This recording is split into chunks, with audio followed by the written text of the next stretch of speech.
하나님의 말씀은 창세기 22장 8절부터 18절까지 말씀입니다. 한 절씩 교독하겠습니다.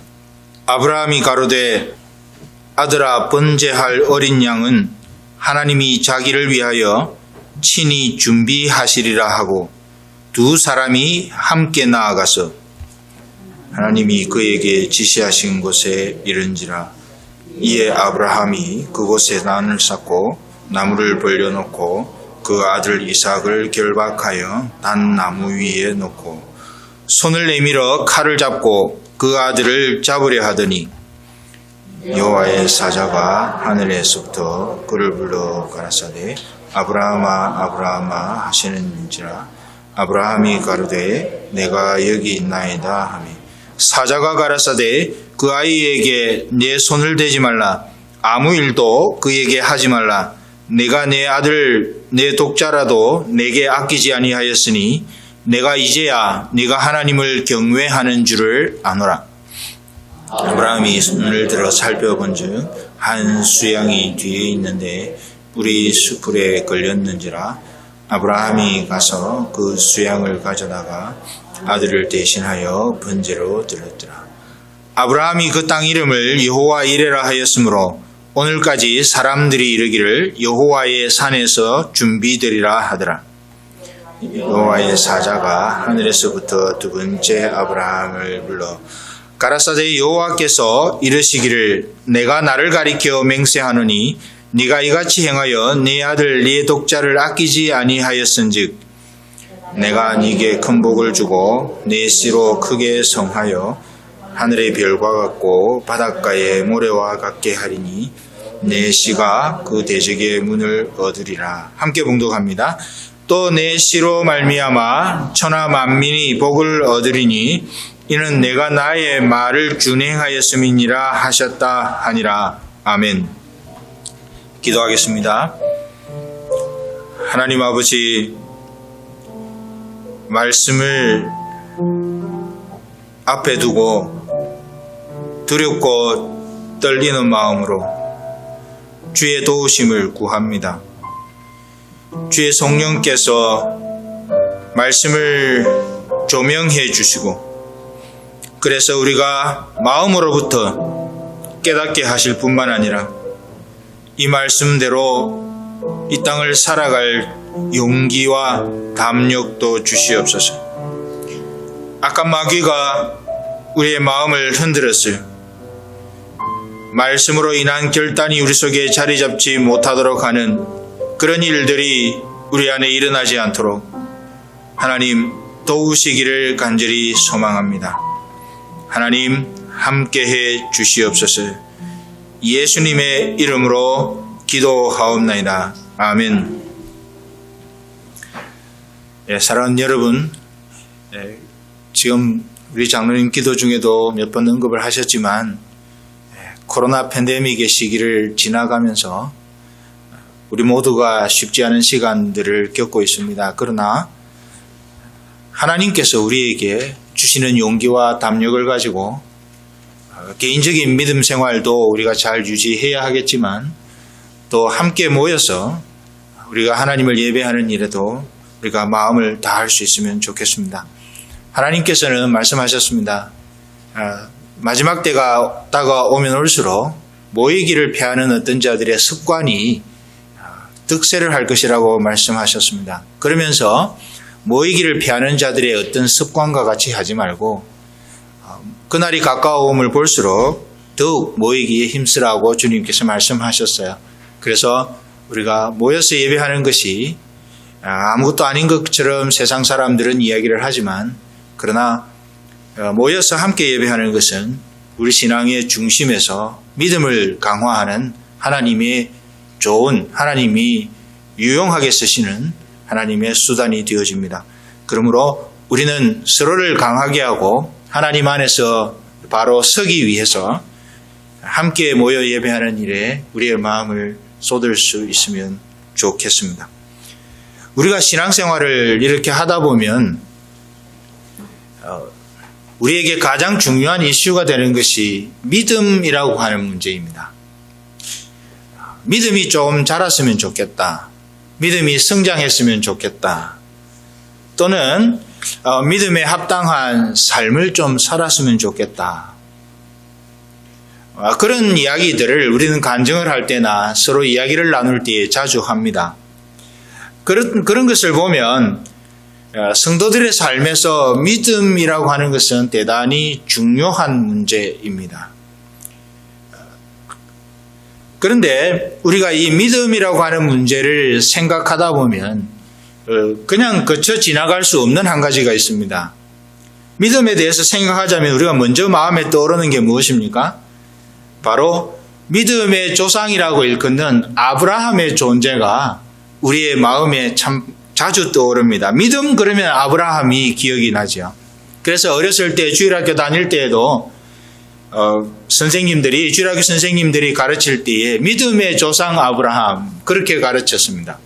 그래서 우리는 어렸을 때부터 그것을 듣고 자랐기 때문에 믿음 그러면 아브라함이 생각나고 아브라함을 생각하면 어떻게 하면 우리도 저런 믿음을 가질 수 있을까라고 하는 고민과 또 마음의 소원들이 생기게 되죠. 그런데 이 아브라함을 우리가 생각할 때에 우리에게 대표적인 사건이 떠오르죠. 아브라함과 관련되어진 사건 뭐가 있습니까? 하나님의 지시를 따라서 본토 친척 아비집을 떠난 사건. 아브라함 생애에 성경에 나타난 아브라함 생애에 가장 먼저 있는 사건입니다. 그게 창세기 12장에 나오는 말씀이죠. 본토 친척 아비집 하란을 떠나서 내가 네게 지시할 땅으로 가라고 할 때에 이 아브라함이 거기에 순종해서 나간 사건. 그것을 우리는 떠올립니다. 또 하나 뭐가 떠오르죠? 아브라함 하면 아브라함이 모리아 산에서 이삭을 바친 사건이 떠오릅니다. 여러 가지 사건들이 있지만 우리는 아브라함을 기억하면 이 두 가지 사건, 본토 친척 아비집을 떠난 것, 그리고 모리아 산에서 독자 이삭을 제물로 바친 사건.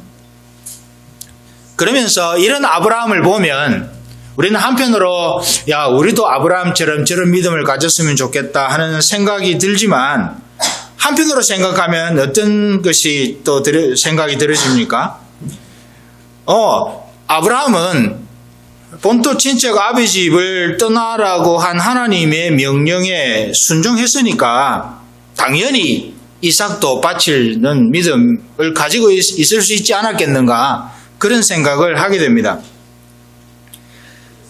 아브라함이 처음부터 완전한 믿음을 가지고 있었고 그 완전한 믿음이 계속 잘 유지되었기 때문에 마지막에는 모리아산에서 이삭도 바칠 수 있지 않았는가라고 생각을 하는 것입니다. 자, 그런데 아브라함을 우리는 좋아하고 아브라함의 믿음을 본받기를 원하고 또 그런 아브라함의 믿음에 대해서 우리는 그렇게 생각하고 있는데 그러다 보니까 우리 속에 마음이 약간 불편한 것이 생깁니다. 그게 뭔가 하면 우리도 역시 하나님의 부름을 받아서 믿음 생활을 시작했고 우리도 역시 하나님의 부름을 받아서 하나님의 백성이 되었는데 아브라함을 보니까 그 변함없이 하나님의 명령에 순종하는 것 같고 종래에는 독자 이삭을 제물로 바친 이런 큰 믿음의 소유자인 것처럼 보이는데 이상하게 우리도 역시 하나님의 부름을 받아서 신앙생활을 시작했지만 우리의 형편과 사정을 보면 어떤 생각이 들어요? 이게 왜 내 삶에 이런 사건들이 일어나야 되는가? 우리를 불러서 예수를 믿게 했으면 그냥 이삭을 바치는 아브라함처럼 하나님께 인정받는 믿음이 계속 잘 이렇게 유지되면 좋은데 아니 왜 내 인생에는 이런 업앤다운이 있는가? 내가 왜 믿음이 어떤 때는 좋은 것처럼 보였다가도 어떤 때는 믿음이 떨어지는 상황, 그래서 마음이 불편해지는 상황을 내가 왜 만나야 하는가 하는 이런 고민이 생기는 거죠. 그렇기 때문에 그런 생각을 하다 보니까 아브라함만 생각하면 우리 마음에 어떤 마음이 듭니까? 불편하다. 기가 죽는 거죠. 아브라함과 자기가 비교가 되니까. 아브라함은 저랬는데 나는 왜 이런가 하고 기가 죽기 시작합니다. 그래서 우리는 아브라함을 보다 보면 용기 백배해서 야 믿음 저런 믿음 가져야지 하다가도 한편으로는 언제 저런 믿음 가질 수 있지? 언제 하나님이 네가 하나님 경외하는 줄을 아노라라고 인정하는 믿음을 가지게 되지라고 생각하면 언제 그날이 올까 하면서 마음이 불편해지고 또 영적인 상황을 아브라함과 비교해 보니 도무지 소망 없는 것처럼 보이는 자신을 보면서 실망에 실망을 거듭하는 것이 사실은 따지고 보면 우리 인생의 모습이 아닌가. 우리 각자가 다 정도는 달라도 그런 고민들을 다 안고 있지는 않는가 하는 그런 생각이 들어지는 것이죠. 자, 그런데 여기 한 가지 간과되고 있는 것이 있습니다. 아브라함이 하란에서 나올 때, 본토 친척 아비 집을 떠나서 나올 때, 그리고 창세기 22장 오늘 본문에서 이삭을 번제물로 바칠 때, 그 사이에 무슨 일이 일어났는지, 그 상황에 대해서는 우리가 잘 주목하지 않는 경향이 있습니다. 아브라함의 창세기 22장에 있는 아브라함의 믿음, 이삭을 바친 믿음을 이해하려면 아브라함이 본토 친척 아비 집을 떠나서 나왔다가 그때 이르기까지 이삭을 바치는 그 장면에 이르기까지 어떤 일이 있었는지를 우리는 살펴봐야 됩니다. 그러면 아브라함이 그래서 이런 믿음의 자리에 이르렀구나 하는 점을 우리가 이해할 수 있게 되는 것이죠. 그래서 우리가 아브라함의 행적을 한번 더듬어 보는 것은 우리가 얼마나 하나님 앞에서 아름다운 믿음을 가지게 되는 데에 대단히 중요한 그런 과정이 되어질 것입니다. 창세기 12장 1절부터 3절까지를 보면 하나님께서 아브라함을 부르시면서 약속을 주십니다. 제가 읽어드리겠습니다. 너는 너의 본토 친척 아비 집을 떠나 내가 네게 지시할 땅으로 가라. 본토 친척 아비 집을 떠나서 네게 지시할 땅으로 가라고 명령합니다. 어느 날 갑자기 하나님이 나타나신 거예요. 그 전에 보면 하나님께서 데라, 그 아버지 데라가 갈대아 우르 땅에 살 때에 나타나셔서 떠나도록 명령합니다. 그런데 이 데라가 가다가 중간에 가나안 땅까지 가지 않고 가다가 중간에 하란이라는 곳에 머물러서 거기서 그냥 눌러앉습니다. 그래서 수많은 세월이 지나지요. 그러다가 어느 날 우리 하나님께서 데라의 아들인 아브라함에게 나타나는 겁니다. 내가 네게 지시할 땅으로 가라는 거죠. 그러면서 하나님께서 약속을 주시는데 내가 너로 큰 민족을 이루고 네게 복을 주어 내 이름을 창대케 하리니 너는 복의 근원이 될지라. 너를 축복하는 자에게는 내가 복을 내리고 너를 저주하는 자에게는 내가 저주하리니 땅의 모든 족속이 너를 인하여 복을 얻을 것이니라 하신지라. 이 약속을 함께 줍니다. 그런데 그 뒤에 이어지는 아브라함의 행적을 보면, 아브라함의 살아가는 모양을 보면 복 받는 것하고 거리가 멀게 살아갑니다. 하나님께서 약속을 주셨죠. 내 이름 창대케 해주고 큰 민족 이루고 너가 복을 받게 하고 너를 저주하는 자에게는 내가 저주하고 너를 축복하는 자에게 내가 복을 내리고 땅의 모든 족속이 너 때문에 복을 받게 될 것이다라고 약속을 해주셨는데 그 뒤에 살아가는 아브라함의 모습을 보면 이 복 받는 것하고 거리가 먼 모습으로 살아가는 거예요. 아브라함이 어떻게 살아갑니까? 자, 보십시오. 아브라함이 어떻게 이제 하란을 떠나서 가서 어떤 과정들을 거쳐가고 있는지 한번 보십시오. 이제 아브라함은 본토 친척 아비 집인 하란을 떠나서 가나안 땅으로 갑니다. 갔는데 하나님이 참 그런 걸 보면 우리도 하나님을 이해하기가 힘들 때가 많아요. 가라고 그랬으면 그 축복을 해주면 되지. 그 땅에 어려움이 없도록 만들어주면 되지. 하나님의 명령 따라 가나안 땅을 갔는데 가나안 땅에 가자마자 조금 있다가 가나안 땅에 심각한 기근이 드는 겁니다. 그 심각한 기근 때문에 이 아브라함 가족이 어떻게 결정을 합니까? 애굽으로 내려가서 좀 이 기근을 피해 보아야겠다. 그렇게 결정을 하고 애굽으로 피난을 갑니다.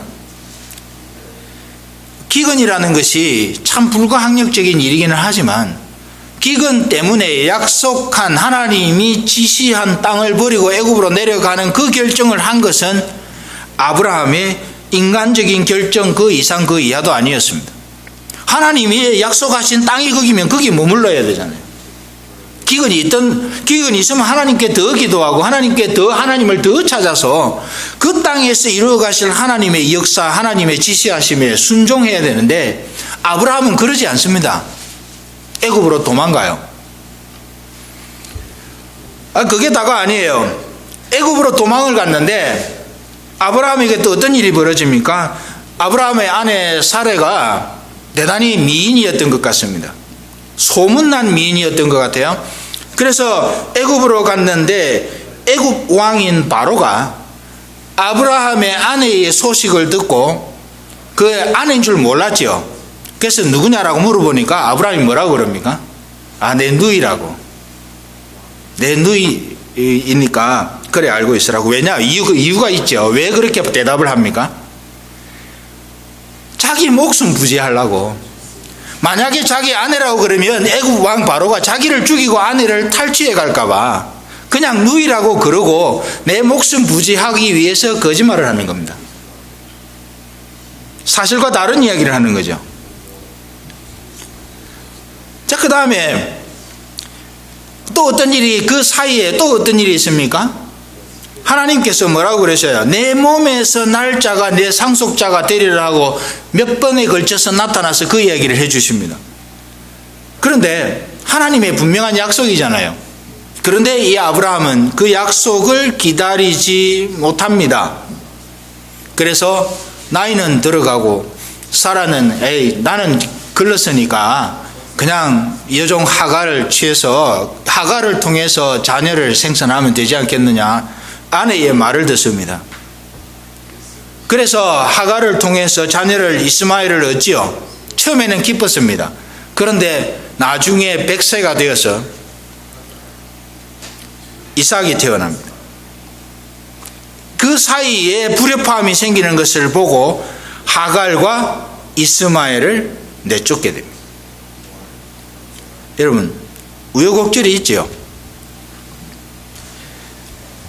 그런데다가 또 어떤 일이 있습니까? 하란에서 같이 나왔던 조카 롯이 같이 나왔거든요.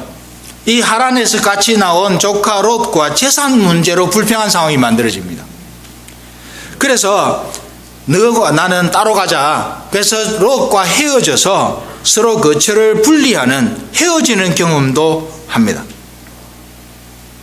그러는 과정에서 하나님께서 틈틈이 나는 너를 복의 근원이 되게 하겠다라고 틈틈이 약속을 해주시는데, 그것은 아브라함이 이런 믿음과 상관이 없는, 아브라함의 복과 하나님이 주신 복과 어울리지 않는 이런 삶을 살아가는 아브라함이지만 하나님께서 그래도 소망을 잃지 않으시고 아브라함을 붙들고 계신다는 것을 틈틈이 나타나셔서 너는 복의 근원이 될지라라고 말씀해 주시는 그것을 통해 배려해 주시는 거예요.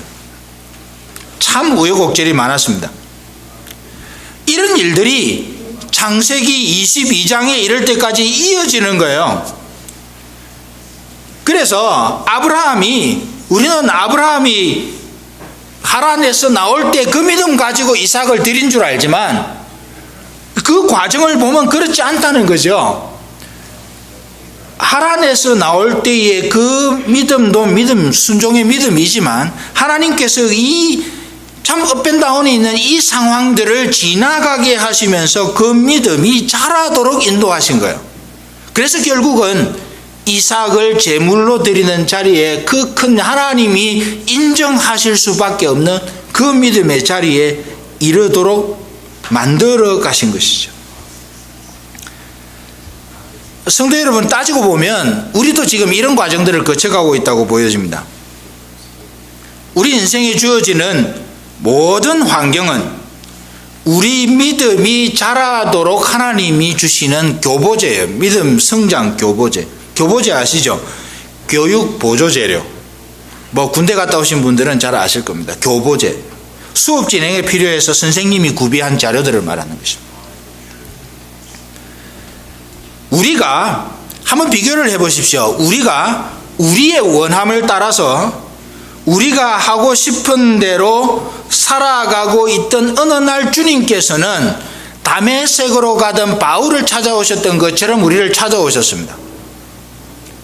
나는 예수 믿는 가정에서 태어났고 자랐고 나는 모태신앙입니다, 이런 거 말고 주님을 진실로 개인적으로 만나게 되는 사건이 언제 벌어졌는지를 한번 보시기를 바랍니다. 아브라함과 똑같은 형편이지 않습니까? 아브라함은 아비 데라의 그것을 따라서 그 하란에서 우상을 섬기고 있던 백성이었습니다. 여호수아 24장 1절 2절을 보면 여호수아가 그렇게 이해를 하고 있는 것을 볼 수 있습니다. 아브라함은 우상 섬기던 사람이에요. 자기 욕심을 위해서 자기 원하는 대로 자기 마음대로 살았던 사람이 아브라함이었습니다. 그런데 그 아브라함에게 어느 날 하나님이 훅 하고 찾아오십니다. 너 거기 있지 말고 내가 네게 지시할 땅으로 가라는 거죠. 우리 상황을 한번 보십시오. 우리가 예수 믿기 전 어느 날에는 우리의 생각을 따라 우리가 하고 싶은 대로 우리가 원하는 것을 위해서 우리의 목적을 위해서 살아가고 있었습니다. 그런데 어느 날 하나님이 우리 인생 가운데에 훅 하고 그냥 들어오신 거예요. 그래서 우리에게 믿음이라고 하는 씨앗이 뿌려진 겁니다. 비록 업앤다운은 있지만 그렇게 심겨진 믿음을 품고 우리는 살아가고 있는 거예요. 우리가 아브라함의 경우에서 보듯이 이렇게 시작된 우리의 믿음이 그 과정에서 다양한 상황들을 만날 수 있지만 중요한 것은 뭐예요? 믿음이 자라가는 거예요. 아브라함도 12장의 믿음의 형태하고 22장의 믿음의 형태가 다릅니다. 순종을 하기는 했지만 12장의 믿음은 그 자체로 완전한 믿음의 씨앗이기는 하지만 그것이 끝까지 지속이 되지 않아요. 계속해서 여러 우여곡절을 겪으면서 발전해 가고 나중에는 정말 하나님이 어프로브할 만한 믿음의 자리에까지 이르는 결과를 낳는 거죠. 우리도 마찬가지예요. 우리의 믿음이 예수 믿는 우리의 삶의 여정이 시작되는 그 순간에 우리 자신하고 가면서 여러 가지 많은 일들은 겪지만 지금까지 만들어져 온 우리의 믿음의 현재의 상태, 그리고 이렇게 만들어진 믿음이 주님 오실 때까지 다시 만들어져 가면서 주님의 영광에 참여하게 되는 믿음의 수준을 생각하면 우리에게서 시작된 믿음의 씨앗이 점점 자라고 있는 사실을, 비록 이렇게 붙임은 있지만 점점 자라고 있는 사실을 우리는 부인하기가 어렵습니다. 여러분, 자라가고 있잖아요. 그래서 우리는 우리의 믿음, 우리의 신앙생활이 자라가고 있다는 것이 대단히 중요한 말씀의 내용이라고 할 수 있습니다. 왜냐하면 우리 안에 들어온 믿음은 우리에게 뿌려진 씨앗과 같기 때문입니다. 마태복음 13장을 보시면 거기에 주님께서 이런 말씀을 하십니다. 씨앗에 대한 비유, 좋은 밭에 대한 비유가 거기에 나옵니다. 마태복음 13장에. 그 말씀과 견주어서 보면 우리에게 들어온 믿음은 씨앗이 뿌려진 것과 같다는 것이죠. 씨앗이 자라지 못하면 어떻게 됩니까? 썩습니다. 자라지 못하는 씨앗, 이게 씨가 싹이 나고 씨가 이렇게 자라고 나무가 되고 거기에 열매를 맺는 과정까지 가지 못하는 씨앗은 썩습니다. 씨앗 그 자체로는 완전하지만 씨앗의 목적이 뭐예요? 싹이 나고 나무가 자라서 열매를 맺는 게, 자기하고 똑같은 열매를 맺는 게 씨앗의 목적이잖아요. 씨앗의 목적은 씨앗이에요. 사과나무의 목적은 또 다른 사과나무예요. 그래서 씨앗이 자라지 않으면 원래의 목적대로의 결과를 만들 수가 없습니다. 우리도 믿음도 마찬가지예요. 믿음이 싹이 나고 자라지 않으면 하나님이 우리에게 믿음을 주신 본래의 역할을 우리는 할 수가 없게 되는 것이죠. 아브라함에게도 마찬가지였고 오늘 우리에게도 마찬가지입니다. 믿음은 자라가야 하는 것입니다. 그래서 그걸 위해서 하나님은 모든 환경과 조건을 동원하십니다. 여러분, 어떤 때에 하나님을 더 믿음으로 바라보셨습니까? 편하고 좋을 때가 아니라 어렵고 힘들 때 우리는 하나님을 더 믿음으로 바라보지 않습니까? 우리가 늘 보듯이 지금은 우리가 코로나 팬데믹 시대를 지나가고 있습니다. 고난이죠. 이거는 다양한 각도에서의 고난이 찾아옵니다. 어제 무슨 일이 있어서 은행에 갈 일이 있어서 은행을 갔습니다. 제가 마스크를 하는 걸 깜빡하고 그냥 들어갔더니 안에서 그 시큐리티 분이 손짓하면서 들어오지 말라고 그러는 거예요. 이 마스크 하나 안 꼈다고 은행도 못 가게 되는 시대가 됐습니다. 여러분, 고난입니다. 고난.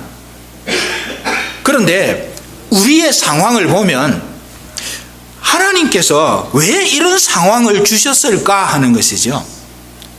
아브라함을 볼 때도 그런 생각이 들지 않습니까? 아브라함을 그렇게 부르셨으면 그냥 평탄하게 그냥 탄탄대로를 믿음이 성장해 갈 수도 쭉 주시면 되지. 왜 아브라함이 생애에 그런 거짓말도 하게 하고 피난도 가게 하고 또 식구들끼리 싸워가지고 헤어지게도 하고 이런 업앤다운의 시간을 주시는가? 그런데 결과적으로 우리는 알아요. 하나님께서 아브라함의 믿음을 22장에 있는 모습과 같이 그렇게 자라도록 하기 위해서 그렇게 하시는 거죠. 하나님께서 아브라함의 믿음의 성장을 위해서 그 모든 수단들을 동원하시는 거죠. 우리에게도 마찬가지라는 겁니다. 믿음이 그냥 이렇게 자라가는 것이 아니라 다양한 하나님의 방법과 리소스들을 통해서 우리의 믿음이 훈련되어지고 형성되어져서 하나님이 원하시는 수준에까지 자라가는 자람의 과정에 우리가 있다는 겁니다. 그렇기 때문에 우리 신앙에 있어서 제일 하나님 보시기에 옳지 않다고 여겨지는 것은 그냥 그 자리에 그대로 머무는 거예요. 이런 어려운 시기에 우리가 가져야 할 생각이 무엇입니까? 하나님은 우리의 믿음의 성숙과 하나님 수준으로 우리가 자라가도록 하기 위해서 다양한 자원들을 동원하시는데 그 중에 하나가 이 코로나 팬데믹의 이 상황이라는 것을 우리는 한번 기억할 필요가 있는 것입니다. 그렇기 때문에 코로나 팬데믹 때문에 무서워서 이렇게 우리가 다 이렇게 쫄아들어 있어요. 이거는 하나님이 원하시는 애티튜드가 아니라는 거죠. 코로나 팬데믹 시기에 우리가 우리의 믿음의 성숙을 위해서 하나님이 이 상황을 주셨다는 것이 우리의 믿음에서 받아들여진다면 우리가 더 힘써야 할 것은 뭔가 하면 하나님 이 시기를 통해 내 믿음이 더 자라고 성숙해서 하나님이 원하시는 레벨로 올라갈 수 있도록 하나님 도와주시옵소서. 그것을 우리가 마음에 품고 어떻게 하면 그럴 수 있을지 우리의 자원을 다 동원해서 거기에 초점을 맞추어 가야 한다는 것입니다. 시작할 때 우리가 기도했지만 어쩌면은 이 어려운 시기일수록 우리는 모여서 예배하는 일을 더 힘을 써야 합니다. 하나님 히브리서에서 분명히 말씀하셨습니다. 모이기를 패하는 어떤 자들의 습관과 같이 하지 말고 그날이 가까움을 볼수록 하나님이 주님이 다시 오실 그날의 현상들이 가까워오면 볼수록 우리는 모여서 성도의 교제를 나누고 함께 예배하고 그 예배를 통해 서로가 성장해가는 믿음의 성숙의 장을 열어가라고 하는 것이 하나님의 의도잖아요. 그래야 하는 것이 우리가 이 시점에 우리의 마땅한 태도가 아닌가라고 하는 것이죠.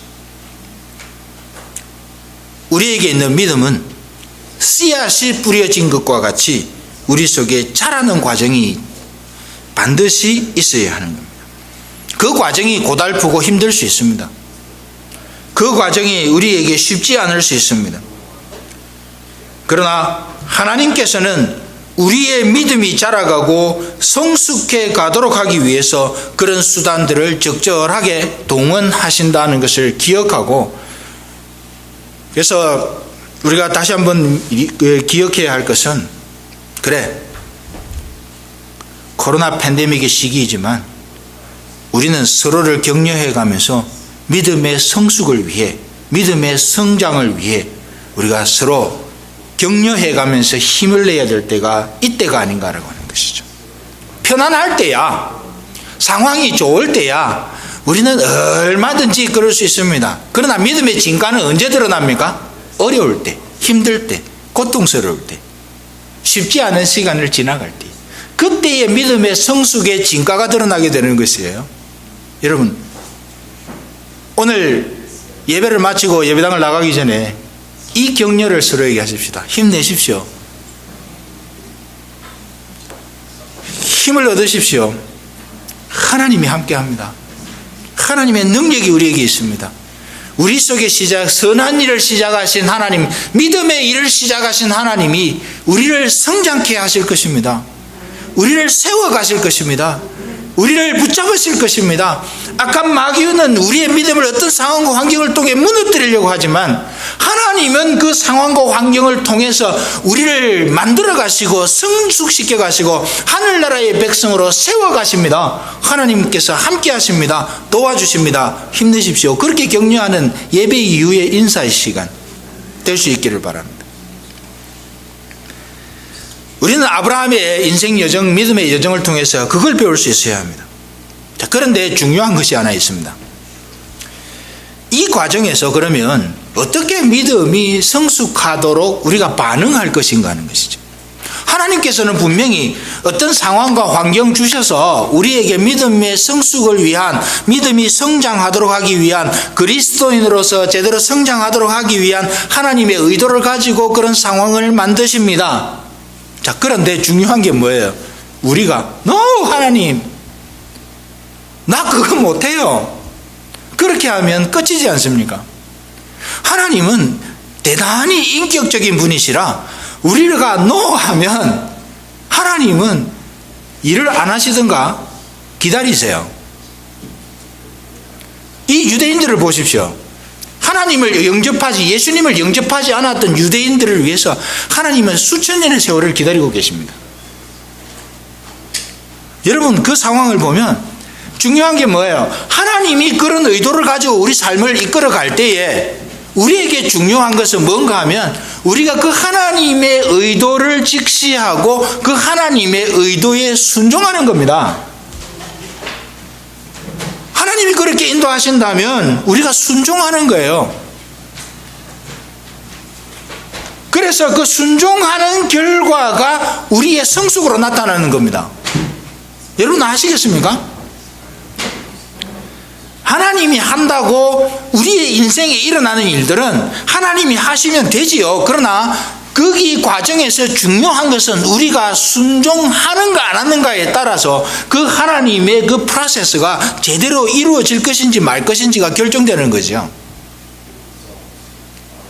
처음부터 아브라함이 마음에 그런 깊은 생각을 했다면 이런 과정들을 겪지 않고 바로 22장의 이 상황으로 갔을 수도 있습니다. 그런데 하나님의 관점에서 보니까 아브라함이 거짓말도 했다가 힘든 일을 했다가 싸우기도 했다가 그러니까 조금 좀 훈련이 필요하겠다 해서 시간을 두고 과정들을 인도해 가신 거잖아요. 우리의 순종, 하나님이 이끌어 가시는 어떤 프로세스에 대한 우리의 순종이 결과적으로 하나님의 의도대로의 결과를 만들어내는데 긍정적인 작용을 하는 겁니다. 그래서 하나님께서 어떤 메시지를 주셔요? 우리가 앞에서 살펴본 것처럼 이 코로나 시기에 하나님 모이기를 패하는 어떤 자들과 같이 하지 말고 그런 상황들, 힘든 상황들이 도래할수록 모이기를 힘써라라고 말씀하셨어요. 그럼 우리가 안 해? 그거 안 해? 그 죽으려고 그래? 안 해? 그러면 어떻게 돼요? 시기가 늦춰지겠죠. 아니면 그게 취소되는지는 그거는 이제 성경에 나와 있지 않으니 우리가 정확하게 알 수 없습니다만 성경에 있는 예대로 하자면 이게 연기가 되는 거예요. 하나님께서는 분명히 하십니다. 하나님께서 만드시는 그 상황의 효용 가치가 끝나면 하나님께서 반드시 그것을 종료하십니다. 그걸 기억해야 돼요. 코로나 팬데믹에 하나님께서 주신 그 의미의 그 효용 가치가 끝나잖아요. 그러면 분명히 이것을 칼로 무자르듯이 딱 이렇게 종결시키는 그날이 있습니다. 하나님의 관점에서. 자, 그런데 우리가 그거 아닙니다.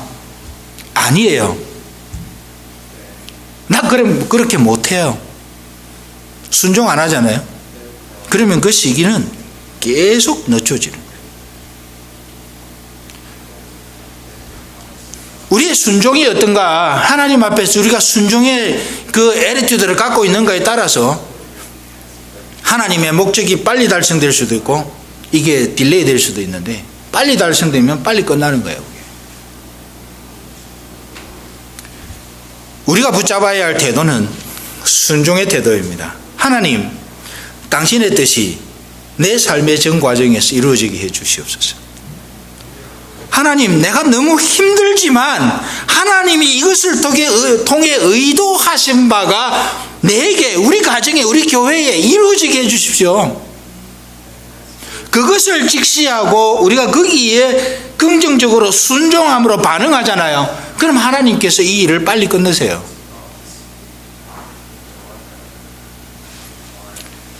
우리가 다 이해할 수 없어도 때로는 아프고 때로는 고달프고 때로는 실수해서 그것으로 인해 어려움을 겪게 돼도 하나님이 지시하심과 순종하심에 그냥 따라가다 보면 어느새 우리의 믿음이 자라있는 우리 자신을 볼 수 있게 될 것입니다.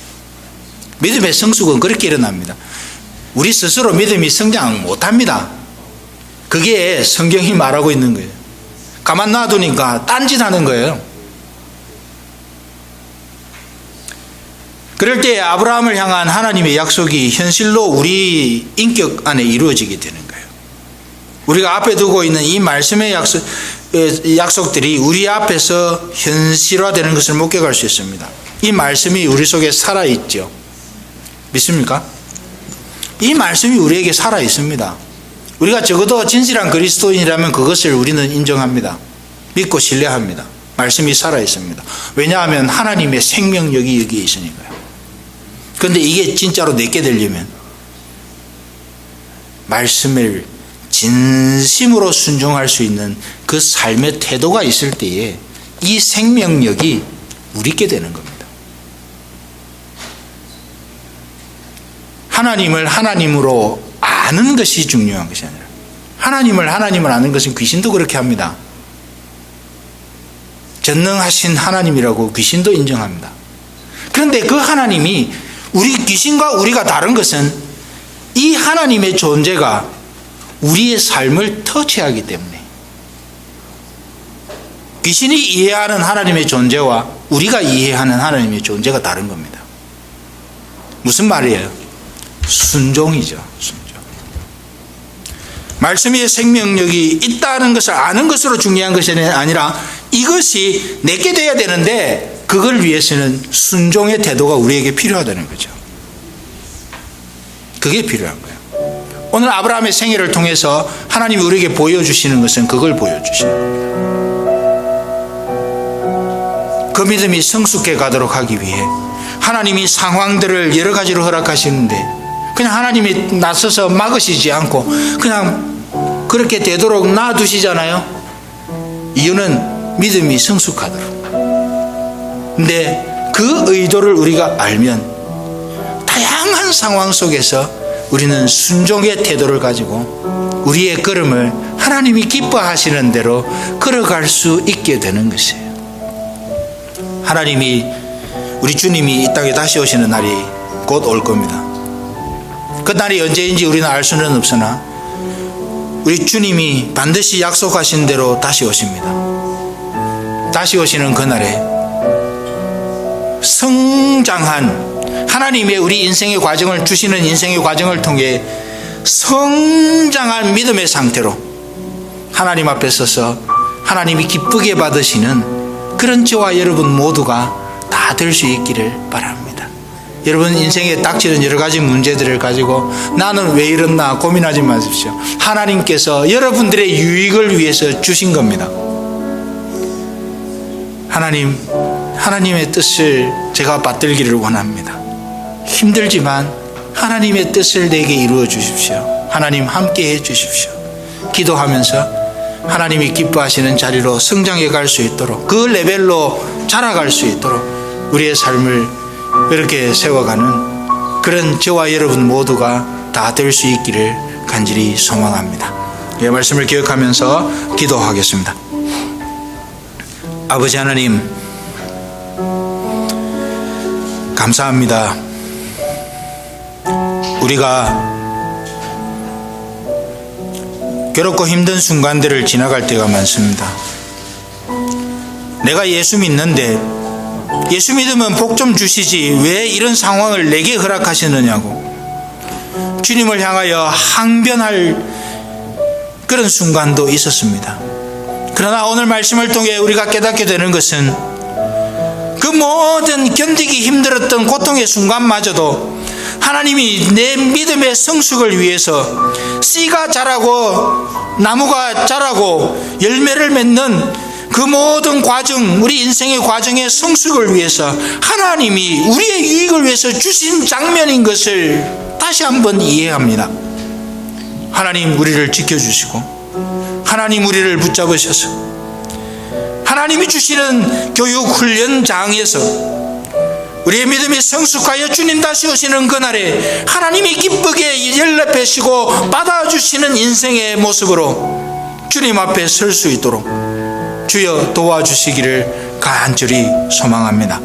아버지 하나님, 우리가 마지막 때가 다가올수록 모이기를 피하는 어떤 자들의 습관과 같이 하지 말고 그날이 가까움을 볼수록 더욱 모이기에 힘쓰며 서로를 격려하고 서로를 향하여 믿음의 성숙을 가져올 수 있는 그 믿음의 도전들을 주고받으면서 주님께서 교회로 부르신 목적을 이루어가는 우리 교회가 될 수 있도록 하나님이여 또한 인도해 주옵소서. 하나님 감사를 드립니다. 예수님의 이름으로 기도하옵나이다. 아멘.